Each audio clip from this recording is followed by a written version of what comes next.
Hi, I want to do a video where we really look at the art of keyframing, how to move these photos in Premiere Pro to create those subtle animations. I've got a few different examples, but just a word of caution. This is pretty complex. I mean, it's sort of like a minute to learn, a lifetime to master, right? Like understanding the tools, not that bad.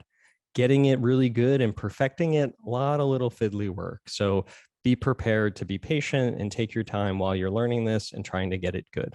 Let me show you what I mean. Okay, we're here in Premiere Pro. And before we get started, I just want to show you a couple things that I prepared here. So I've got a few photos and a few timelines. And I just want you to notice the relative sizes here, right? I've got these timelines set to be 1920 by 1080 or high definition. And then I've got these photos resized, but they're still pretty large. You see how they're all larger than the sequence. So that's going to allow us to manipulate them pretty well.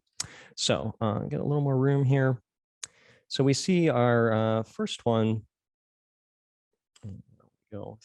So I'll leave myself there.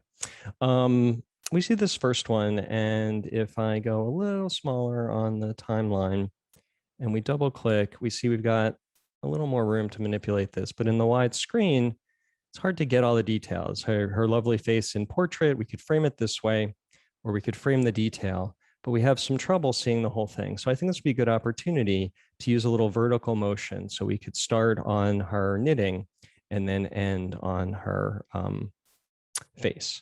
So I'm gonna just start with a little bit of resize so we get a little more room here. And I think this would be our starting position. So the way this works is up here in the motion tab. Remember, just double click and you bring up the specific clip in the source viewer, and then you can go to effects, controls, and motion. And we've already seen that you can manipulate these numbers and you're moving things. So now the key is going to be to actually manipulate them so they change over time. And what we use are called keyframes.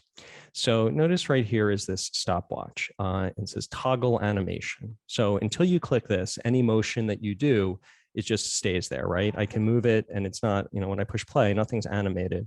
It just stays where it is. I'm just repositioning it. So again, back to our sort of starting spot. So then wherever we turn on the stopwatch, we see for the first time a keyframe. That's what it looks like, that little diamond. And that's like a stake in the ground. It's a marker saying at this moment, be right here. So then as we progress further down the timeline, and now we do another manipulation, you're going to see another keyframe and another mark in time. So if I reframe to be here, now, if we play this back, I already have the basis of my animation.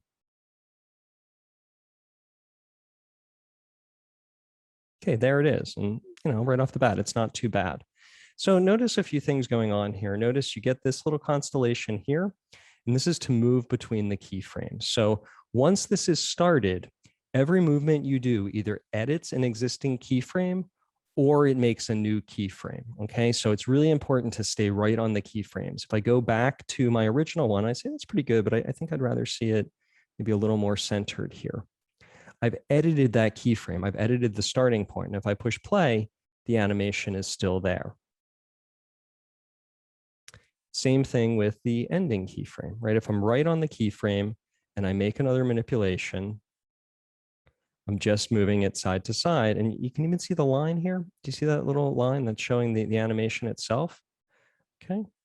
So just manipulating the keyframes, getting them just right.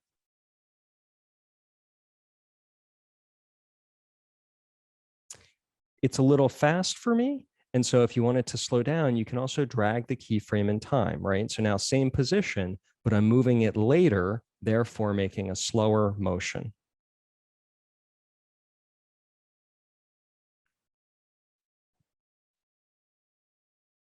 That one's not too bad, but just a little word of caution about being right on the keyframe. Like if you're not careful and you're like, oh yeah, I want to just manipulate this a bit. I think I want to try it differently and make her a little lower in the frame.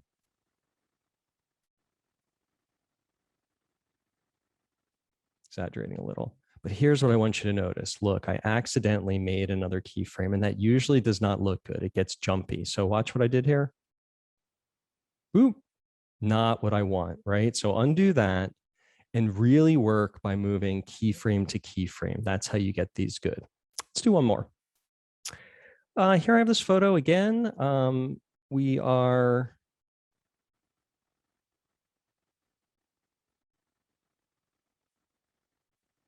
larger than we need to be. I think this would be a good one for scale. We could sort of either start on the motorcycle and move out to see the horizon, or I think what I want to do is start a little big and just subtly direct our attention to the motorcycle. Okay, so we make that our starting point. We go ahead, and in this case, we're going to use both position and scale. We want it to scale up and get bigger. I'm at 91%. I think let's start this at, say, like 90, or maybe let's try 86%.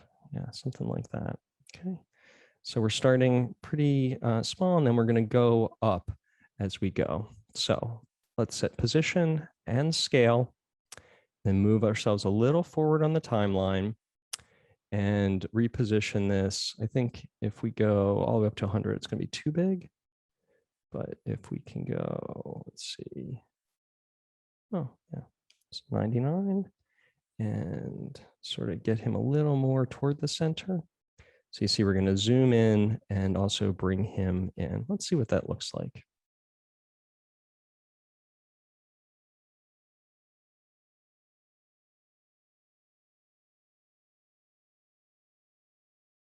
So subtle little motion, and you can grab these together, slow it down. I generally tend to like it slower, and maybe even reduce it. I think we could start a little larger. So what if I start not at 86, but maybe like, let's try 90.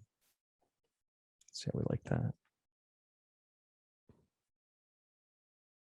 Maybe you can edit either one of these, but maybe we bring him a little less motion.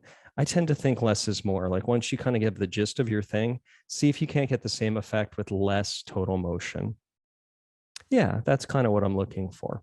That's a basic look at the tools there. This is one of those where getting used to it, getting hands-on is part of the battle, and then it takes some time to do that fiddly work. So remember, do this toward the end, get your story in place first. One perfectly animated photo in a story that's not hanging together is not a good way to go. Be motivated in the moves you make, be subtle, less is more, and have fun with this. It's a powerful, powerful technique.